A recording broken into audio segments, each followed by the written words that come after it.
So tell us about the sauna. Well, it's gonna go in here. Uh-huh.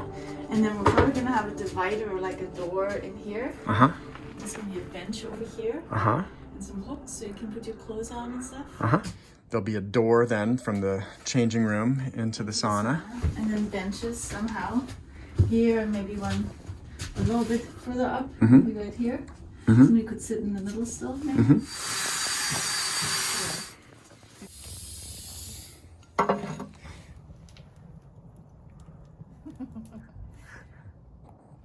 What I'm thinking is the wall will be here. This is the changing room, right? And that's the sauna. The doorway, I'm gonna have a 24, I was thinking like 20 inches, but like that's pretty narrow. I think 24 is good. good. Narrow too. I want it to be as small as possible. Yes, just to, yes, so we can have the stove right over here. Yeah, so we have a bigger wall here to put the stove against.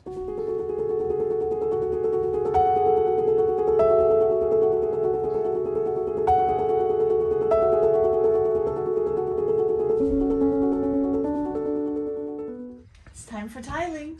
Yay!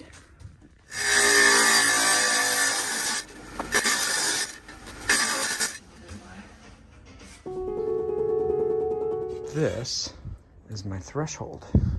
Fit right here.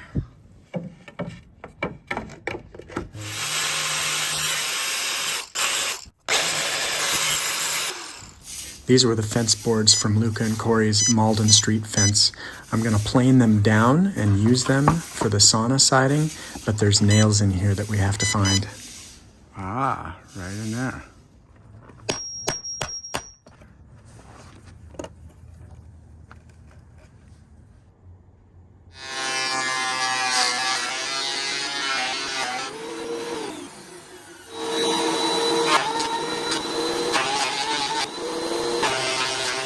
At this point in the project, a few things happened. One, we totaled our camper van. Two, Silka had a thumb incident. And three, we realized one of the things that was bothering us about this project is the wood-burning stove. So we ended up taking about a year break and then pivoting to electric. This is the route I picked to run the cable for the sub panel in the garage. But unfortunately, there's an old slab right here.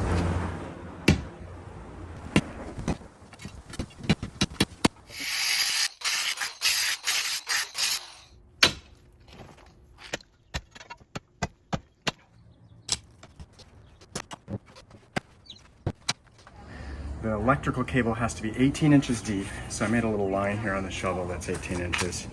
And that makes it easy to just drop down and make sure we have our depth. So it's gonna come under the deck, it's gonna go down underground right here and curve all the way around to the garage. All right, ditch is done. 18 inches all the way. And then there's the grounding rods. There's one here and then one here 6 feet away. Apparently each building has to have its own set of grounding rods.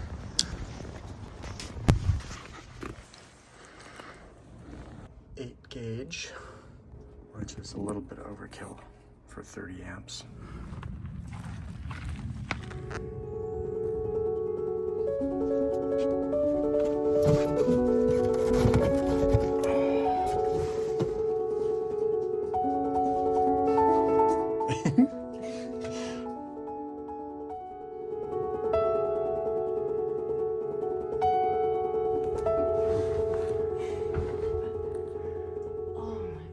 What do you think?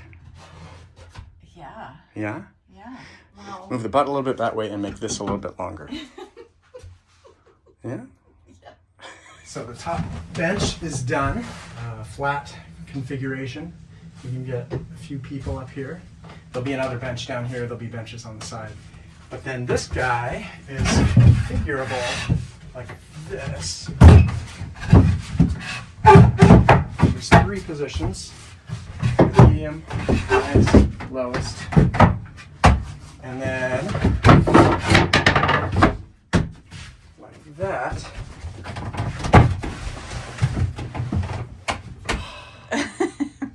So to make this happen, first I had to cut at a circumference on the pivot point.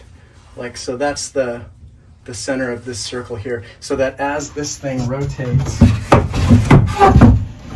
it's got constant support on that other board.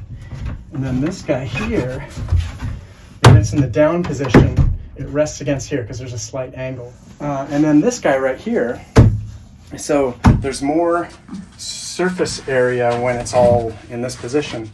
So this board folds up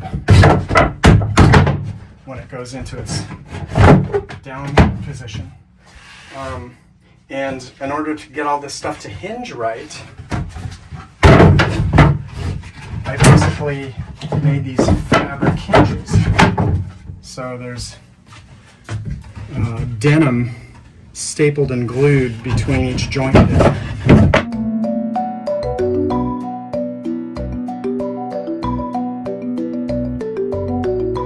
All right. The left bench is framed in. It's at this angle so that there's a little bit of a wider walkway while maximizing the length. I chose the elevation by the ability to lay on the bench and put my legs up here. The other thing, we did a test run last night and the wood expanded. This wouldn't open up anymore because the distance between the two framing pieces changed and it got stuck. So I remounted it with a little bit of leeway.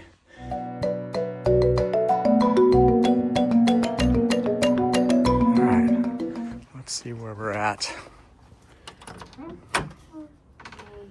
This is our North Coast driftwood handle.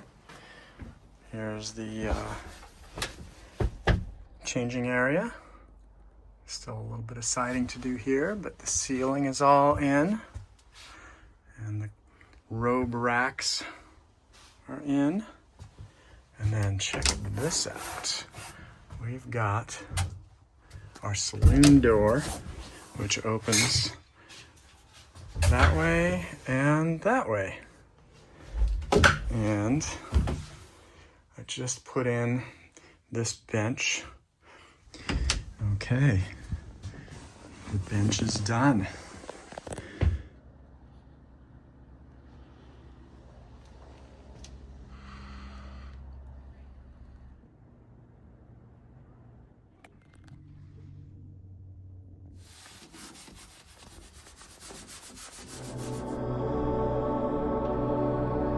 Silka just made this cover for the cold plunge out of a kite, an old kite of mine, and this fabric in the middle that will basically allow the rainwater to go through. Filters the water, it's like that's the idea. So no leaves go in, but the water will come through. Yeah. The Mani Spa is open. We turned our shed into a sauna. You enter into a changing room, and the sauna is through this door. There's a cold shower and a cold plunge just outside.